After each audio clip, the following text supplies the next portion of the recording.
Have you ever met a character that feels like a myth? Like he shouldn't even exist in the world he's in, yet he breaks it anyway. That's Toji Zenin, a man with no cursed energy who became the most feared human in the Jujutsu world.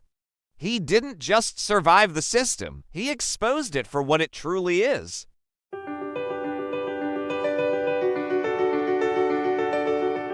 Toji was born into the Zenin clan, one of the most powerful and feared Jujutsu families in existence. But the Zenin clan wasn't a place for everyone.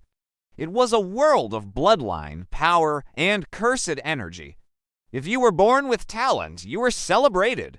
If you were born without it, you were treated like a mistake. Toji's story begins with a cruel irony. He was born into a clan that worshipped cursed energy, yet he had none. No cursed energy, no potential, just a human body. And in the Zenin world, that's worse than being weak, it's being worthless. Toji didn't just suffer because he was powerless. He suffered because his lack of power was a constant reminder that he didn't belong. He wasn't allowed to be human. He wasn't allowed to be normal. He was only allowed to be useful or punished. And the Zenin clan punished him. They didn't just ignore him. They hated him, they mocked him, they treated him like a burden. They made it clear that he was nothing more than a failed branch of the family. But something strange happened. Toji didn't become weak, he became dangerous. Because when you are denied power, you find strength somewhere else. Toji's body became his curse and his gift. He developed insane physical strength, speed, reflexes, and perception, all without cursed energy. His senses became heightened, his body became a weapon, and he became the kind of human that could kill sorcerers. In the Jujutsu world, people feared curses. They feared special grades, they feared bloodlines. But Toji made them fear the one thing they never considered, a human with nothing to lose. Toji didn't have a name at first, not really. He was just that kid, a joke, a burden, but he survived. And as he grew older, he began to understand something the Zenin clan never did.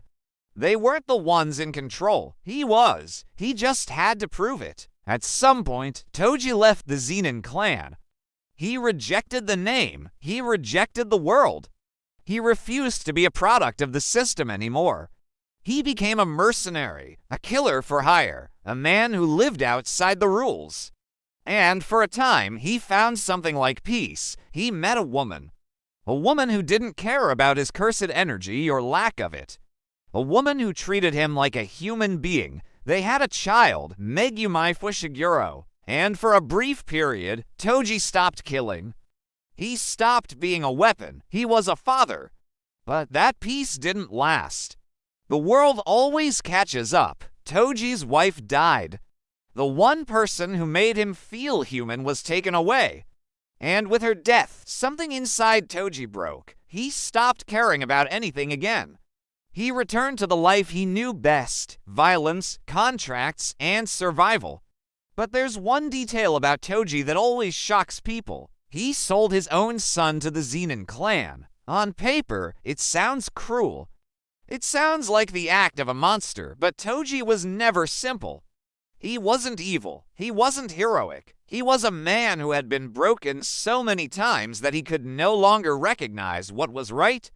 The truth is, he believed the Zenin clan would raise Megumi into a life of power. A life Toji knew he could never give him. He thought he was doing the only thing he could do. A broken man trying to make a broken choice. And it is this choice that defines Toji's tragedy.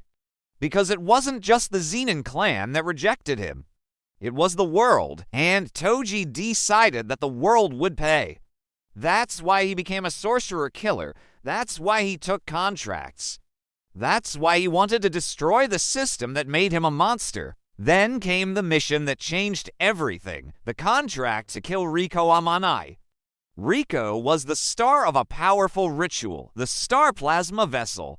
A child who would merge with the vessel and become something beyond human. The Jujutsu world was terrified of her power. Toji was hired to kill her, and during that mission, he met Satoru Gojo. Gojo was the man who would become the strongest sorcerer alive. Toji didn't just fight Gojo, he outsmarted him. He nearly killed him. He managed to defeat the strongest because Gojo was still young and still learning. But Gojo wasn't the only one Toji fought. He fought against the entire Jujutsu system, and he won. That's the moment that made Toji a legend, not because he was powerful in the way the system recognizes, but because he was powerful in the way the system fears. He was a human who broke the rules, a man without cursed energy who could kill those who depended on it. He was proof that the Jujutsu world wasn't built on justice. It was built on privilege, but the story doesn't end there. Toji eventually died. He fought Gojo again. He lost. And as he died, he remembered something important.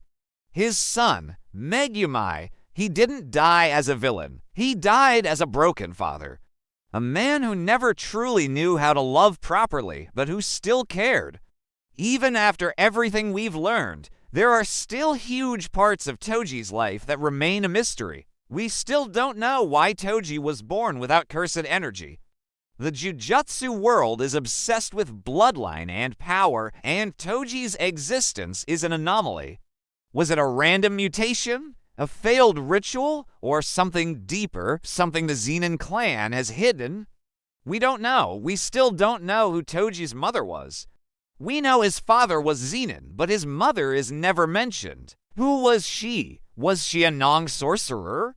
Was she cursed? Did she influence Toji's power? This is a huge missing piece. We still don't know what happened during his peaceful life with Megumi's mother.